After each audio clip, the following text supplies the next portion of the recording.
Ladies and gentlemen, we're in the home stretch of the conference. The best is yet to come. No offense to any of my other speakers, but I've really been excited about this conference in so many ways because of the quality of our speakers, the quality of the information, but especially the quality of this book, The Post-American Presidency, and who we have to listen to now, the author Pamela Geller.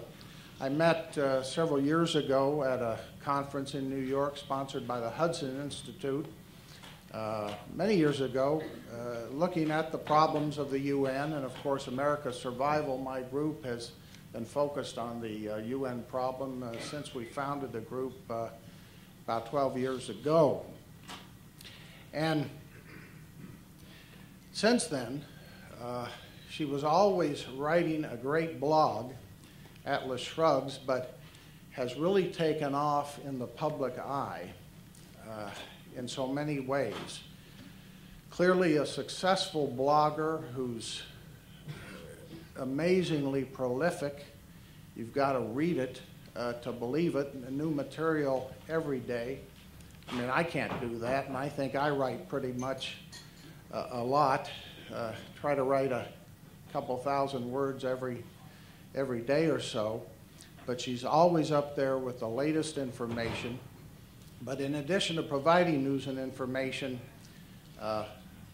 being an activist, and became even more in the public eye with her campaign against the Ground Zero Mosque. She has also, in addition to her blogging, founded the group Stop Islamization of America. This book, though, and I'm glad we have the copies here to provide to you, and I know Pamela's going to stay after to sign the books, is really the best one out on the market about Obama. And I've read them all, and there are many good books out there, but when you read this book, you will immediately understand her style. And you'll hear it, you'll see it in person in a second. It goes right to the heart of the issue. Doesn't beat around the bush, doesn't make excuses for the president. Look at the subtitle, The Obama Administration's War on America. And of course, when I was considering doing this conference on Al-Jazeera, I thought, we need somebody like Pamela Geller, who's very critical and opposed to the Islamization of America, and who will recognize and does recognize that Al-Jazeera is a big part of it. So many people seem to think we can fight this threat by ignoring the propaganda channel and the war of the airwaves, the war of news and information. And we can't, especially when Al Jazeera is inside the United States and pushing at this particular moment, ladies and gentlemen, for carriage, not only on the public TV stations we heard about earlier, but on the big cable and satellite systems, especially Comcast. If you go to our website, usasurvival.org, you will be able to get all of the documents that we've provided to you today, except for the book. And that includes a letter to Comcast CEO Brian Roberts warning him about what happens if he goes ahead under pressure from Al Jazeera and its media lackeys in expanding distribution of this channel in the United States. I'm so happy that Pamela has joined us today and is a part of this effort. Let me give you a little bit more about her work, because she is so prolific. I mean, in preparation for this conference, she was not only posting on her blogs. I saw a piece on the Daily Caller, but she also writes for Andrew Breitbart's websites, Big Government, Big Journalism, and all the rest. Her role as an activist in making a difference, getting national publicity on such shows as 60 Minutes in opposition to the Ground Zero Mosque, have earned her the Annie Taylor Award in Courage presented by the David Horowitz Freedom Center. And she's broken some amazing stories on her blog about foreign funding of the Obama campaign coming from guess where. And also I was interested to find out last night when we were having dinner that she's the first blogger who actually posted an analysis, a critical analysis of the president's birth certificate. It's not a birth certificate, it's a certification of birth, of live birth, whatever is the name they put up there for it. And I know that runs the risk for our friends from Media Matters and other such groups in labeling Pamela and others as birthers. But let me tell you, there's nothing wrong with questioning official documents from the President of the United States when they're not so official under scrutiny. One of the things I did later on was dig up a copy of my own birth certificate. And I put it online through Accuracy in Media. And I compared it to the President's certification of live birth, and lo and behold, my birth certificate actually had information on there about my doctor, the doctor who delivered me, my name of my hospital, even had my father's occupation, working as he did for many, many years at Owens Corning Fiberglass. And you compare that to the President's birth certificate or certification of live birth, and you find the President's document doesn't have a lot of that information, does it? No hospital, no attending physician. So questions about that are and continue to be legitimate, as even Donald Trump has been talking about. So Pamela raises those issues. She comes under attack for it. They're after her big time, and she's here to talk to us today. Pamela Geller.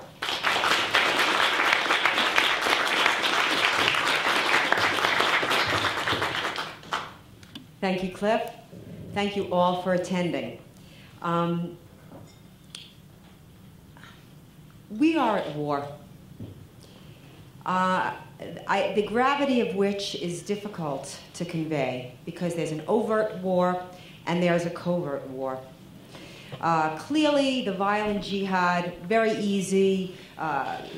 Weekly, we're seeing, attacks that are thwarted. A couple weeks ago, weapons of mass destruction in Texas. Last night, Camp Pendleton, there was an attempt to break security.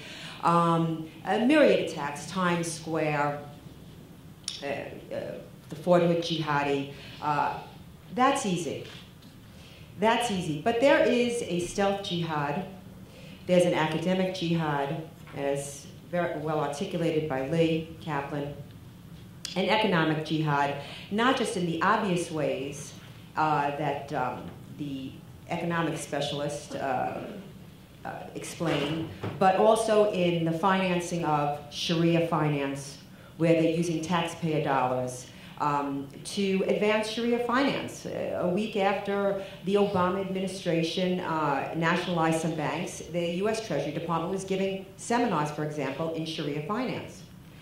People say, so what's the big deal? Well, the big deal is I don't want my taxpayer dollars being used to finance A, Islamic funding, which has to be halal. That means 10% has to go to zakat, which funds jihad. It has to, there's a prohibition on pork, there's a prohibition on tobacco, there's a prohibition on certain forms of entertainment. I don't want my taxpayer dollars going to bankrupt whole American sectors. But the most powerful and lethal weapon in this war now is the information war. In the war of ideas. The war is in the information battle space, and Al-Jazeera is the most potent weapon. It is unthinkable that this outlet could be making its way into the United States. And while the left in media may say it's not a big deal, or you see the big names that go to their dinners, what are you saying? That you're not taking sides? I just want to understand, what are you saying? That there is a movement, a global movement, not a conspiracy theory, a conspiracy fact, the global jihad, there's conspiracy theory and conspiracy fact, that is vowed to destroy our civilization, and you're not taking sides? That's taking a side. That's taking a side against us.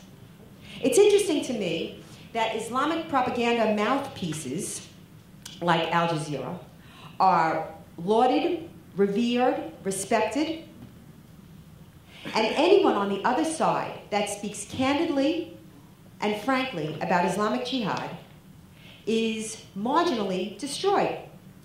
This is, by the way, the Sharia. Does the media know that they're enforcing the Sharia? Are they consciously doing it? You know what?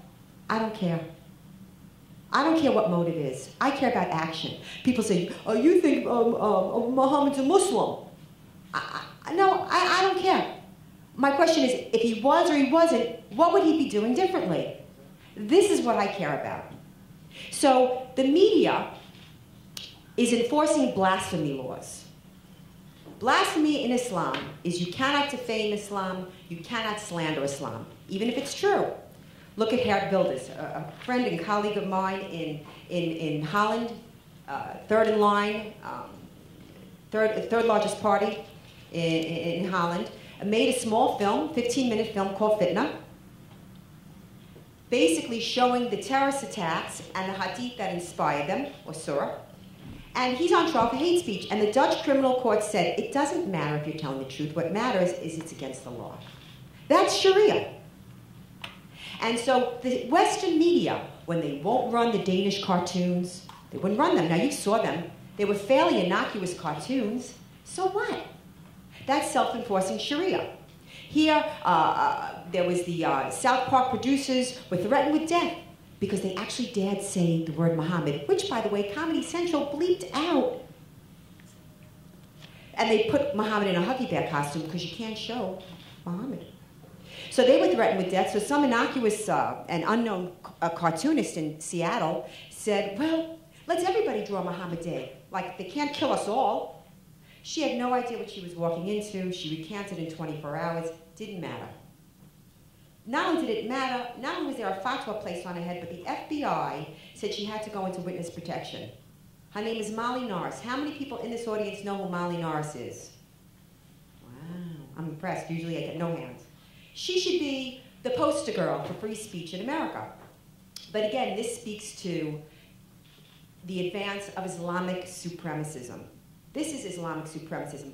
I had to sue Detroit to get my buses up, my freedom buses up. I was running buses in cities. I was covering the Rivka Barry trial. I had gone to Florida because the parents that had threatened to kill her were trying to get her back into the fatal household. And I was in Florida, and I saw these buses proselytizing for Islam. Come to Islam, why Islam? And I thought, what about these people that are trying to leave Islam? What do they do? So I created bus ads. I took the same exact artwork, leaving Islam, it said. Is your family threatening you? Come to refugefromislam.com. Well, it became a huge news story. This is a huge news story. This is it. Why? This is how far down the rabbit hole the West has gone, that this is a huge news story. 8 buses in New York City, 10 buses in Miami, and banned in Detroit. And only one newspaper actually went and said, is there a need for this? And went and spoke to people in the Muslim community, the Washington Times. And one teacher in a Dearborn school said, thank God somebody's doing this. And I was on Fox and, you know, these anti-Islam ads. I said, they're not anti-Islam. That's what they're called, anti-Islam ads. I said, they're not anti-Islam. Anybody that opposes these ads is supporting the death penalty for apostasy, for leaving Islam. Well, why are you encouraging people to leave Islam? I said, I'm not. It says leaving Islam, exclamation point. Not leaving, a question mark. Not exclamation point. I'm not saying leave Islam. I'm saying leaving Islam. Do you need help? And believe me, they do need help. You have no idea. Because it's not just the, let's say if you were an abused spouse, it's not just the spouse. It's the family, it's the mosque, it's the community, depending upon the devoutness. So you really have to get to a safe house that's really protected if you're going to do this. No clue. People have no clue. Are you going to tell me that apostates in America do not have the same individual rights as the Islamic supremacists that would have them stay under the boot of Islamic supremacism? That's not what our Constitution says. So yesterday, I'm proud to report that we won our lawsuit in Detroit. Yes. And those ads will run in Dearborn. A little bit about, yeah. My first campaign was in April. They were the very first I was turned down. The issue of the expansion of Al-Jazeera in the United States can only be likened to the expansion of Goebbels, a minister of propaganda at the time of World War II. No organization has done as much damage to spread hate and lies and incitement as Al Jazeera. Al Jazeera is the leading terrorist propaganda organization in the world. Jihad mastermind Anwar al-Awlaki has praised Al Jazeera, and several years ago, and I want to say something about Anwar al-Awlaki, if I may. Anwar al-Awlaki was the go-to imam for the New York Times and the Washington Post and all the major media news outlets right after 9/11. At the same time, he was the spiritual guide and advisor to a number of 9/11 Muslim terrorists. This is a very important point because you never saw the New York Times ever say, you know, there's more at work here than meets the eye. You don't even have to say we were taken.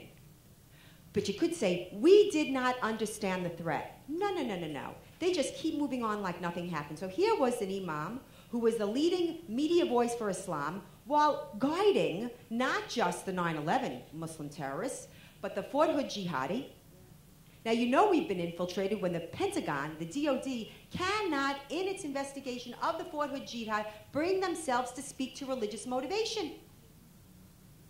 Here you have a terrorist who was not only screaming Allahu Akbar that morning, who not only had on his business card, a story I broke, SOA, Soldier of Allah, who not only was giving out Qurans the morning of his jihad, who was not only wearing the garb of the Shaheed when he mowed down our unarmed soldiers, Anwar al-Awlaki was his imam. What is being done to address this in the United States? There have been 18,000 Islamic attacks since 9/11, each one with the imprimatur of a Muslim cleric. What is being done? Except to attack people like me for pointing this out. Really, why aren't the Islamic supremacists attacking the extremists? Why are we getting attacked? Why Robert Spencer, Wafa Sultan, Ibn Warq, why do we get attacked? Oh, you're anti-Muslim. No, I'm counter-jihad. I don't care if you worship a stone. Just don't stone me with it. That's it. That's my line in the sand. Okay, let's talk about Al Jazeera. It's very, very scary. And you are the soldiers. You are the foot soldiers in this war. You must understand this. No one is going to save you. You have to save yourself. If it means contacting Peter King's office, first of all, each one of you is a small media organization. Every single one of you. You have email lists. You belong to groups. Maybe you play mahjong. I don't care. Each one is a tentacle to a larger group, and there's a ripple effect. Look, the Ground Zero Mosque was announced in December 2009. You did not hear anything about it until June 2010. That was the first #1 national news story and international news story that was made #1 without the media. The media carried it when they had no choice. They could no longer ignore that story when close to 6,000 people showed up at the first rally and some 30,000 at the September 11th rally. Or the media said there were like 1,500 people there. Stop hand-wringing about the media. It's over. You are guerrilla media organizations. That's what you are. You have to get on your list that everybody has to write to King. That Al Jazeera, it should be designated a terrorist organization just like Al-Manar. Al-Manar is designated a terrorist organization and it's prohibited from the United States. And please, don't tell me about free speech. I am a free speech advocate. This is war. This is war. This is an incitement to radicalize the American Muslim population. There's no question about it. That's the objective. And there's no difference, by the way, between the Al-Manar broadcasts and the Al-Jiz broadcasts. There's not. Oh, and by the way, they're now developing children's programming. It's devilish. It's devilish, and we are not even raising a hand in our own civilizational defense. This is, in a word, civilizational suicide. That we, through centuries of blood and toil and intellectual wrestling, came to this point in history where for the first time in human history, you had a government, the first moral government based on individual rights. Yes, that's what America was. The first noble government, moral government, based on individual rights. First time. And everything noble and just and brilliant and magnificent that this country achieved was a logical fidelity to that very principle. And we're throwing it away with both hands. It's unthinkable. As far as Obama, I mean, this book just, I want to stay on Al-Jazeera. I really don't want to talk about the book so much. I spent years researching the book, years. Because Obama was marketed to the American public like Diet Coke. He was delivered by the best ad agency in the world. The thing with the documents, when the person wrote to me, who was a digital forensic examination specialist back in June of 2008, and he said to me that it's been altered. And he was really a real specialist. I am not going to reveal who he is, but I investigated him. I said, and he would testify in government trials. I said, well, you have to present to me like I'm a jury. And all I did was run that the Kolb was indeed altered. I never said he was born in France, and I never said he, that's all I said. I said, there's something amiss. Now, it's interesting to me that every single document from every other president was analyzed to the nth degree.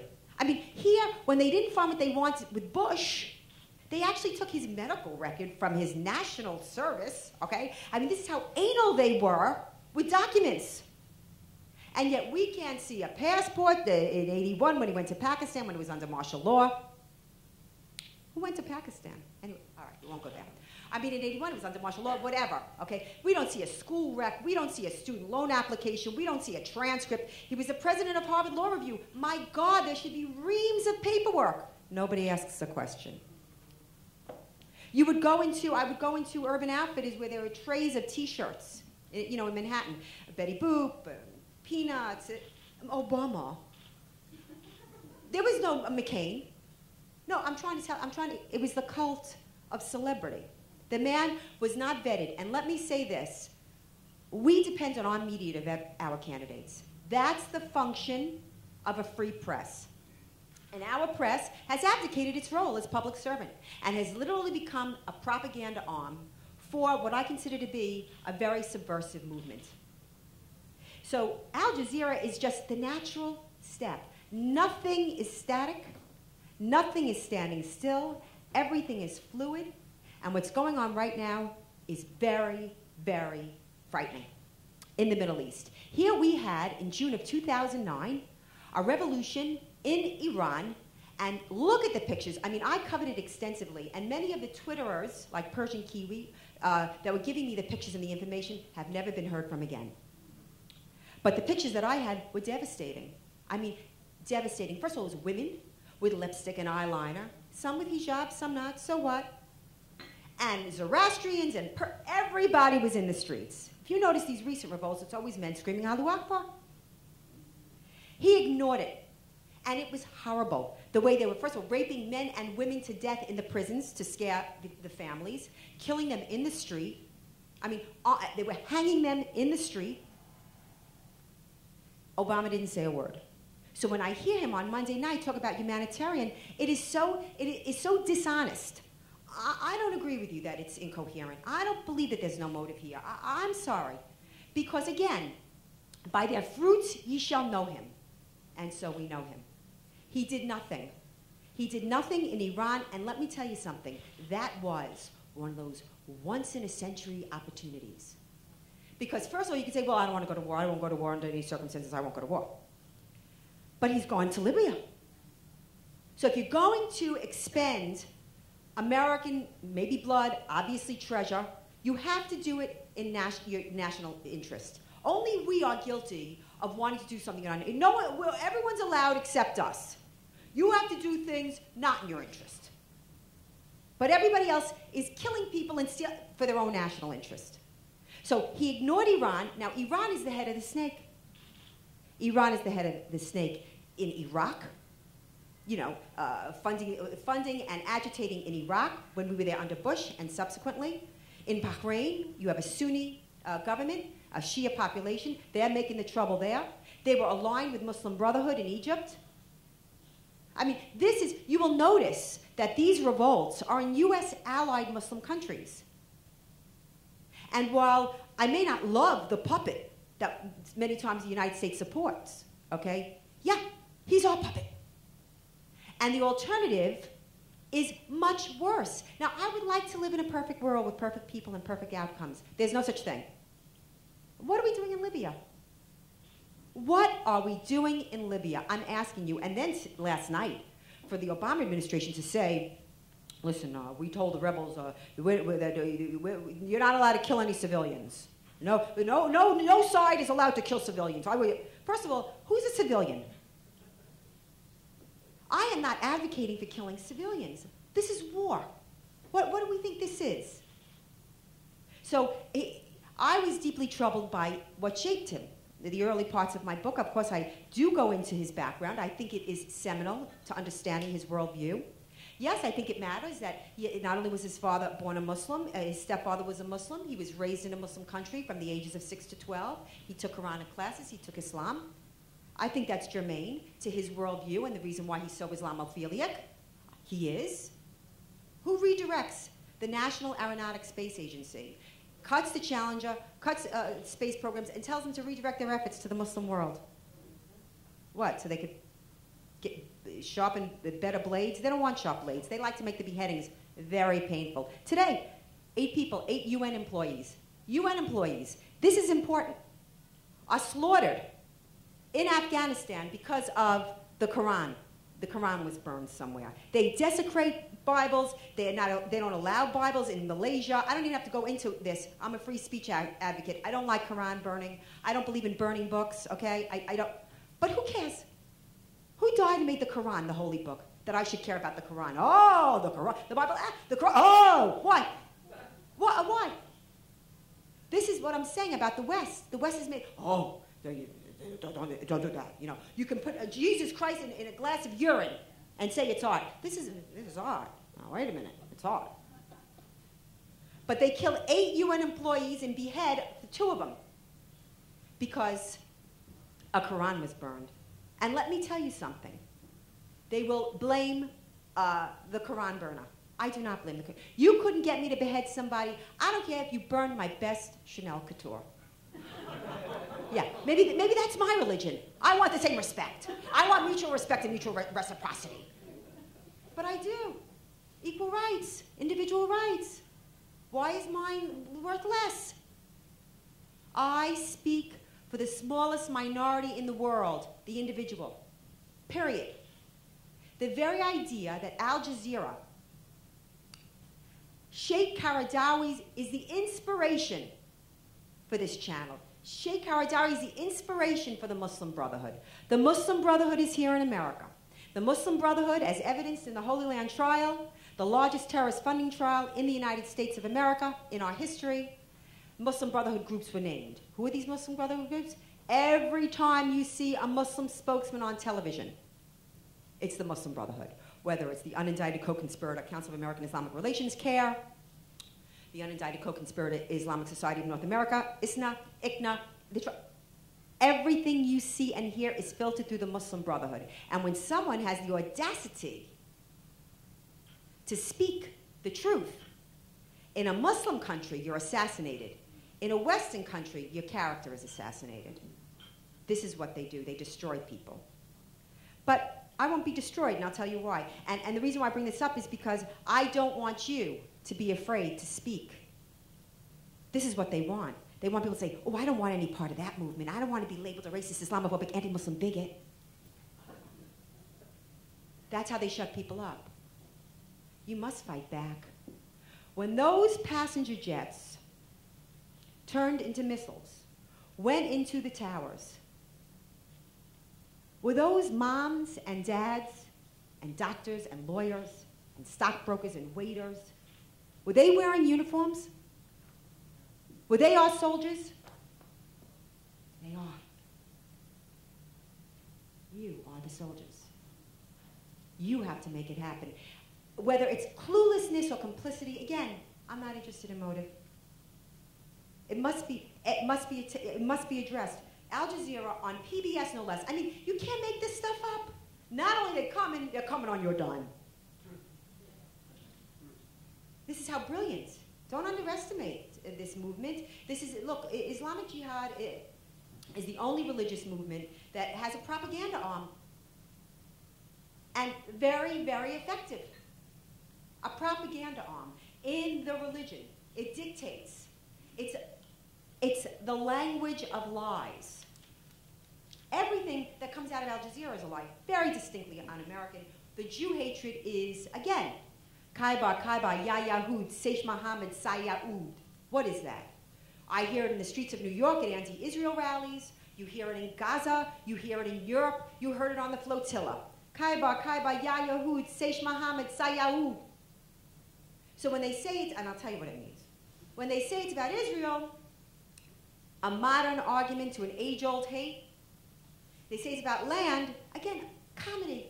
Here is a country that's 9 miles at its wide, no oil, gold, no nothing, just human resources, and it's about land. Surrounded by, check this out, ginormous Arab lands. It's about land. It's not. It's about Islamic anti-Semitism, which is part of the DNA of Islam. Nobody talks about it. I have at least 100 quotes up on a page called Islamic Jew Hatred, so you understand. When they're saying Kaiba, Ya Yahud, Seish Mohammed, Sayaud, they're telling the Jews, remember Kaiba. Kaiba is Medina, Saudi Arabia. That's what the Jews, actually, Saudi Arabia is occupied territory. It belongs to the Jews. I mean, technically, if you're gonna, that's your premise. Anyway, so Muhammad went into Medina and Saudi Arabia, and he eliminated the 3 tribes there. I mean, one tribe that surrendered, because the other 2 were already decimated, they surrendered. He still, in one night, beheaded 800 men and the boys, and took the women as slaves. Kaiba, Ya. Jews don't, the armies of Muhammad are coming. Where's the media on this? You ever hear of Kaiba, Ya Yahud? Go to YouTube. Just put in Kaiba. You'll see hundreds all across the world. Kaiba, Ya Yahud. It's Islamic anti-Semitism. Where is the media on all this ethnic cleansing of the Coptic Christians in Egypt, in Indonesia, in Malaysia? I mean, what is being done to address the 3rd chapter of Islam, which, by the way, supersedes the prior 2? It's abrogated, according to Islamic scholarship. The latter part of the Quran supersedes all that comes before it. It's the most violent. What is being done? Just excuses. Just excuses. I'm the racist Islamophobic bigot. I'm wrong. And you're going to give Al-Jazeera. I mean, who was it? Was it Ralph Peters? Yeah. Retired Army officer and columnist, I'm sure you know, Ralph Peters, has called Al-Jazeera killers with cameras. Al-Jazeera is so consumed by hatred of America and the West that the network would rather see Iraq collapse into bloodbath than permit the emergence of a democracy there. I mean, it's on and on. But the fact that Anwar al-Awlaki is a frequent guest and noted religious scholar on Al Jazeera, that Sheikh Qaradawi, who's the leader of the Muslim Brotherhood, has a weekly show. And don't think for one second that they're not making clowns out of those students that took to the streets. Because, the Muslim Brotherhood was outlawed in Egypt. And Qaradawi returned a couple of weeks ago for Friday prayer. Millions in the streets.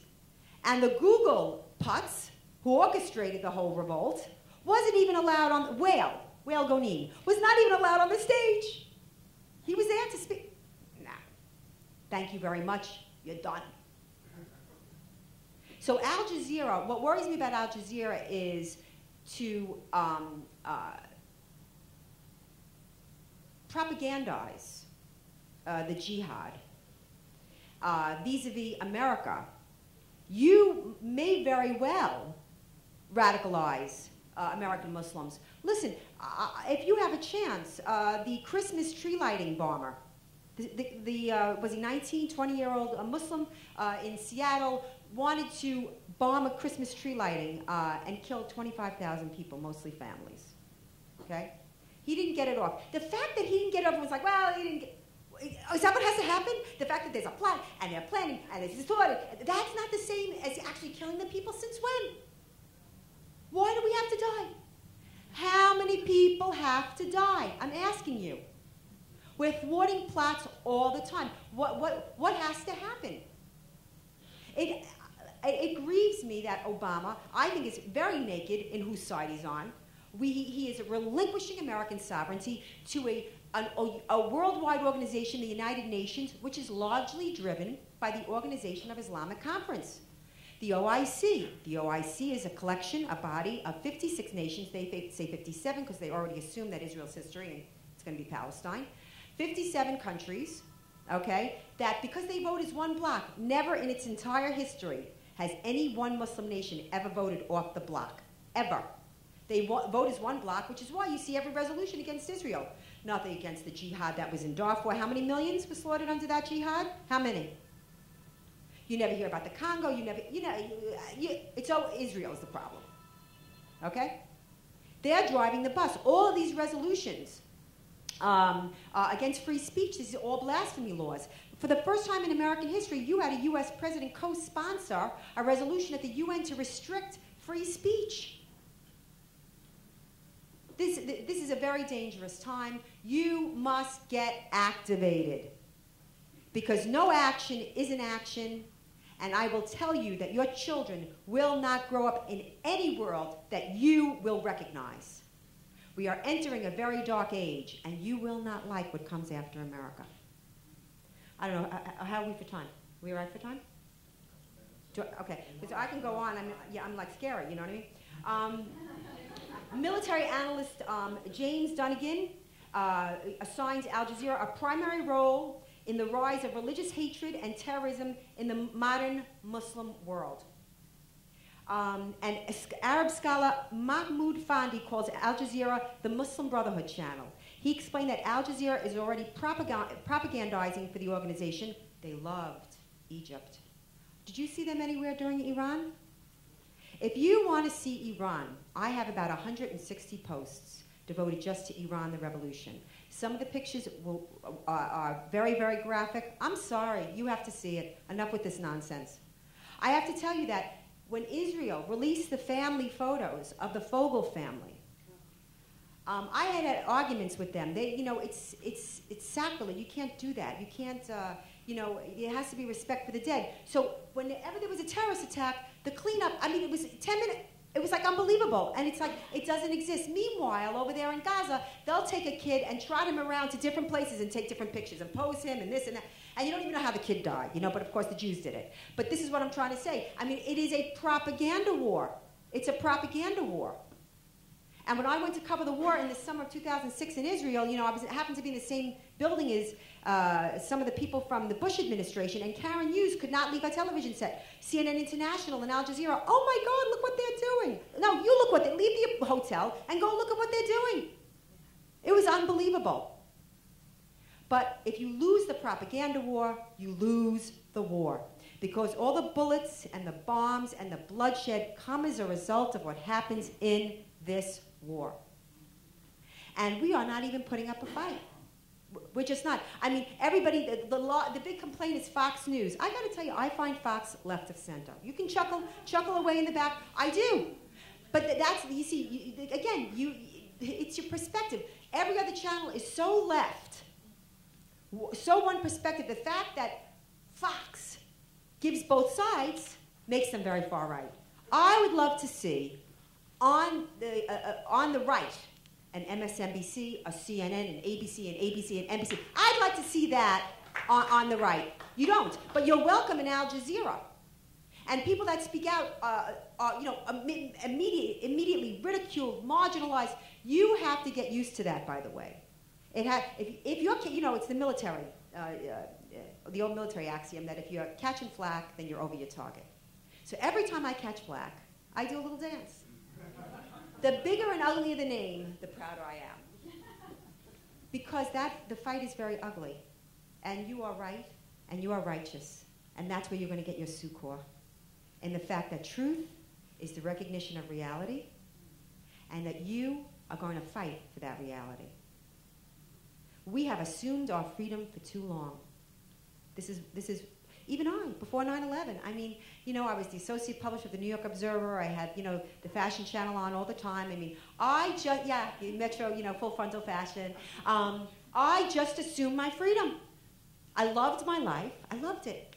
I was completely and utterly free. I never questioned my women's rights. You know, and those, you know, don't even talk to me about the feminism because I'm a male chauvinist pig. Well, it's rooted in Lenin, you know, Marxist dogma. But again, what I'm saying is that you cannot assume your freedom, because no matter how modern we become, the human nature never changes, and good and evil are always present. And you're not allowed to say that. There's no good and there's no evil. This is another problem that we have: the inability to distinguish between right and wrong. So nobody's right, nobody's wrong. Wrong. There is a right and there is a wrong. There is a good and there is an evil, and you better be able to distinguish between the two. On that note, I'm done.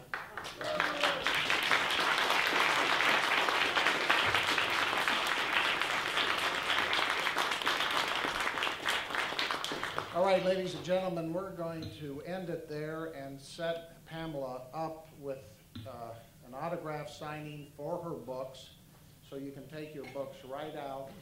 Can we get that set up? And you can talk to her while you get your books signed. And well, we're running out of time is the problem, but I want to make sure everybody gets their books signed, because I mean, this is a great note, frankly, to end on, an inspiring talk from somebody who's forceful, who's in the front lines, and who has, believe you me, been taking a lot of attacks. There's some things you can do quickly to help us. America's survival, we need your support. Call, write Congressman Peter King. Support him, ask him to go further. Yeah. There's much more that can be done. Don't criticize necessarily, offer constructive criticism that we need to get busy, we need to act more quickly. Al-Jazeera should be under the microscope before it does too much more damage and inspires more homegrown cases of jihadism and more American lives are lost. Thank you so much for coming. We appreciate it.